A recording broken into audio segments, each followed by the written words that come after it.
Hello friends, இன்னைக்கு ரொம்பவே ஒரு ஹெல்த்தியான வெயிட் லாஸ் ரெசிபி தான் பார்க்க போகிறோம். இன்னைக்கு நான் குயினோவா சீட்ஸில் தான் ஒரு லஞ்ச் மெனு செஞ்சு காமிக்க போகிறேன். குயினோவா சீட்ஸுங்கிறது அதிகப்படியான புரோட்டீன்ஸ், டயட்ரி ஃபைபர்ஸ், பொட்டாசியம், மெக்னீஷியம்னு அடுக்கிக்கிட்டே போகலாம். அந்த அளவுக்கு ஹெல்த் பெனிஃபிட்ஸ் இருக்குது. குயினோவா சீட்ஸ் சமைச்சு சாப்பிடும்போது நல்லாவே ஸ்டொமக் ஃபில்லிங்காக இருக்கும். ரொம்ப நேரம் பசி எடுக்காமல் இருக்கும். குக்கரில் 1 கப் துவரம் பருப்பு எடுத்து தண்ணி ஊற்றி 2லிருந்து 3 முறை நல்லா கழுவி எடுத்துடணும்.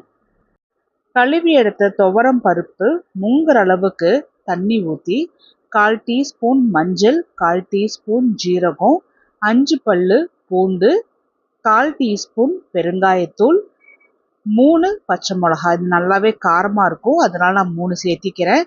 4 கட் பண்ணின 2 தக்காளி, 1/4 டீஸ்பூன் விளக்கெண்ணெய். விளக்கெண்ணெய் சேர்த்தும் போது துவரம் பருப்பு நல்லாவே வெந்து வரும். இதை 3 விசில் விட்டு எடுத்துடலாம். உங்களுக்கு இப்போவே தெரிஞ்சிருக்கும்னு நினைக்கிறேன் நம்ம என்ன செய்ய போகிறோன்ட்டு. நான் இன்னைக்கு சாம்பார் தான் ரெடி பண்ண போகிறேன். கடாயில் 2 நார்மல் சைஸ் முள்ளங்கியை ரவுண்டாக கட் பண்ணி போட்டுக்கலாம். அதே போல் கட் பண்ணின கேரட், 4லிருந்து 5 பீன்ஸ், காய் முங்குற அளவுக்கு தண்ணி ஊற்றி காய்க்கு தேவையான அளவுக்கு நான் கல்லுப்பும் போட்டிருக்கேன். இதை மூடி வச்சு வேக வச்சு எடுத்துக்கலாம் தனியாக. 3 விசில் நல்லாவே அடங்கின பிறகு தான் குக்கரை ஓப்பன் பண்ணணும். பருப்பு நல்லாவே வெந்து வந்திருக்கு. நான் விஸ்க வச்சு இது ஒரு முறை நல்லாவே ஸ்பீடாக கொஞ்சம் பீட் பண்ணி எடுத்துட்டோம் அப்படின்னாவே கொஞ்சம் முழுசாக இருக்கிற தக்காளியும் பச்சை மிளகாவும் நல்லாவே மசிஞ்சு வந்துடும் பருப்போட. இதில் வேக வச்சிருந்த காயும் போட்டுக்கலாம். கடாயில் 1 டேபிள் ஸ்பூன் எண்ணெய் ஊற்றி எண்ணெய் சூடான உடனே 1/4 டீஸ்பூன் கடுகு, 1/4 டீஸ்பூன் ஜீரகம், 2 பச்சை மிளகாவை 2ஆக பிச்சு போட்டுக்கலாம். கொஞ்சமாக கருவேப்பிலை. இது எல்லாமே ஒரு 2 நிமிஷம் நல்லாவே வறுபட்டு வரணும். இதில் 2 நார்மல் சைஸ் வெங்காயத்தை நான் சின்னதாக கட் பண்ணி போட்டுக்கிறேன். வெங்காயமும் நல்லாவே வறுபட்டது போல் வரணும். ரொம்ப ப்ரௌன் கலர் ஆகாமல் கொஞ்சம் லைட்டாக கோல்டன் ப்ரௌன் கலர் ஆகிற அளவுக்கு நான் வறுத்து எடுத்துக்கிறேன். வெங்காயம் நல்லா வதங்கினதுக்கு அப்புறமா ரெடி பண்ணி வச்சுருந்த காயும் பருப்பும் இதில் ஊற்றிக்கலாம். இப்போது சாம்பாருக்கு தேவையான அளவுக்கு உப்பு, 2 teaspoon sambar powder. Sambar powder காரத்துக்கு ஏற்ற மாதிரி அட்ஜஸ்ட் பண்ணிக்கலாம். இப்போ இது எல்லாமே நல்லா கலந்துட்டுட்டு கன்சிஸ்டன்சி பாருங்கள். எந்த அளவுக்கு சாம்பார் வேணுமோ அந்த அளவுக்கு தண்ணி சேர்த்தி நல்லா ஒரு முறை கலந்துட்டுடணும். இது போல் சாம்பார் வச்சு பாருங்கள். இட்லியாக இருக்கட்டும், தோசையாக இருக்கட்டும், சாதத்துக்காக இருக்கட்டும், அவ்வளோ வாசனையாக டேஸ்ட்டாக இருக்கும்.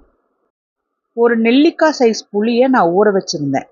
அதையுமே இது போல் வடித்து சேர்த்திக்கலாம். பச்சை மாங்காய் இருக்குது அப்படின்னா பச்சை மாங்காய் சேர்த்திக்கலாம். பச்சை மாங்காய் சேர்த்தும் போது புளி சேர்த்தணுங்கிற அவசியம் இல்லை. இப்போ புளியெல்லாம் நல்லா சேர்த்தி விட்டாச்சு. ஒரு முறை நல்லா கலந்து விட்டுட்டு சாம்பார் ஒரு கொதி வந்தாவே போதும்.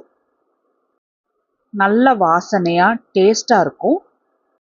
இது போல் ட்ரை பண்ணி பாருங்கள். கடைசியாக சின்னதாக கட் பண்ணி வச்சுருந்த கொத்தமல்லியும் தூவி விட்டுட்டு ஒரு முறை நல்லா கலந்து விட்டுடலாம்.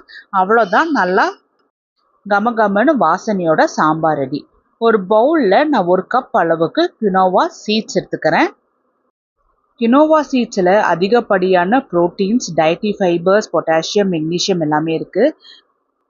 குயினோவா சீட்ஸ் சாப்பிட்றதுனால ஸ்டொமக் ரொம்பவே ஃபில்லிங்காக இருக்கும். ரொம்ப நேரம் பசி எடுக்காமல் இருக்கும். வயிறு கும்முன்னு இருக்கிறது போலவே இருக்கும். ஆனால் குயினோவா சீட்ஸுக்கு மேலே நேச்சராகவே தின்னாக லேயர் மாதிரி கோட்டிங் இருக்கும். அது ஒரு கசப்பு தன்மை கொடுக்கும். அதனால ஒரு 3லிருந்து 4 முறை நல்லா கசக்கி க்ளீன் பண்ணி எடுக்கணும். ஒழுங்காக க்ளீன் பண்ணலைன்னா அந்த கசப்பு தன்மை தெரியும். ஸோ நல்லா க்ளீன் பண்ணி எடுத்துட்டு இது ஒரு 10 நிமிஷம் தண்ணி ஊற்றி ஊற வச்சுருவோம். 10 நிமிஷத்துக்கு அப்புறம் இது போல் எடுத்து தொட்டு பார்த்தாவே தெரியும் இந்த சீட்ஸ் நல்லாவே ஊறி வந்திருக்கும். இப்போ இது எப்படின்னா 1 பங்குக்கு 2 பங்கு தண்ணி ஊற்றணும். இப்போ 1 டம்ளர் குயினோவா சீட்ஸ் எடுத்துக்கிறதுக்கு 2 டம்ளர் தண்ணி சேர்த்தி இதில் கொஞ்சமாக உப்பும் போட்டு தண்ணி நல்லா கொதிச்சதுக்கு அப்புறமா இந்த குயினோவா சீட்ஸை தண்ணியிலேருந்து வடித்து எடுத்து நல்லா வேகிறதுக்கு வைக்கணும். நல்லா வெந்து வரும்போது நல்ல ஒரு டிரான்ஸ்பரண்ட் கலரில் இருக்கும். 10 நிமிஷத்துலேயே நல்லாவே வெந்து வந்துடும். இப்போ இந்த சீட்ஸ் நல்லாவே வெந்து வந்துருச்சு. இதில் நான் ரெடி பண்ணி வச்சுருந்த சாம்பாரை ஊற்றிக்கிறேன். இப்போ சாம்பார்னு செய்யும்போது எனக்குன்னு தனியாக நான் செய்கிறதில்ல. ஸோ வீட்டில் இருக்கிற எல்லாருக்குமே தான் சேர்த்து செய்கிறோம். இது போல் எல்லாருமே சாப்பிடக்கூடியதை நம்மளுக்கும் கொஞ்சம் சேர்த்து இது போல் நம்ம சாப்பிட்டுட்டு வந்தோம் அப்படின்னா தான் கன்சிஸ்டண்ட்டாக நம்மளால் ஃபாலோ பண்ண முடியும். ஏன்னா என்னை போலவே சில பேர் நமக்கு எதுக்கு தனியாக சமைக்கணும் அப்படிங்கிற மாதிரிக்கு நினைப்போம். ஸோ அது மாதிரி இருக்கிறவங்களுக்கு இது போல் டிஷ் நம்ம ரெடி பண்ணி வச்சுக்கிட்டோம் அப்படின்னா நம்மளோட டயட்டும் ஃபாலோ பண்ண முடியும், ஹெல்த்தியாகவும் சாப்பிட முடியும். இதுக்கு நான் சைட் டிஷ்ஷாக என்ன செஞ்சுருக்கேன்னா சோயா சங்க்ஸ் தான் ஷாலோ ஃப்ரை மாதிரி செஞ்சுருக்கேன். மசாலாலாம் போட்டு நல்லா டேஸ்டியாக இருக்கும். நான் இன்றைக்கி ஹெல்த்தியான லன்ச் மெனுவும் சாப்பிட போகிறேன். இது கூடவே நல்லா டேஸ்டியானும் இருக்கும். ட்ரை பண்ணி பார்த்துட்டு சொல்லுங்கள்.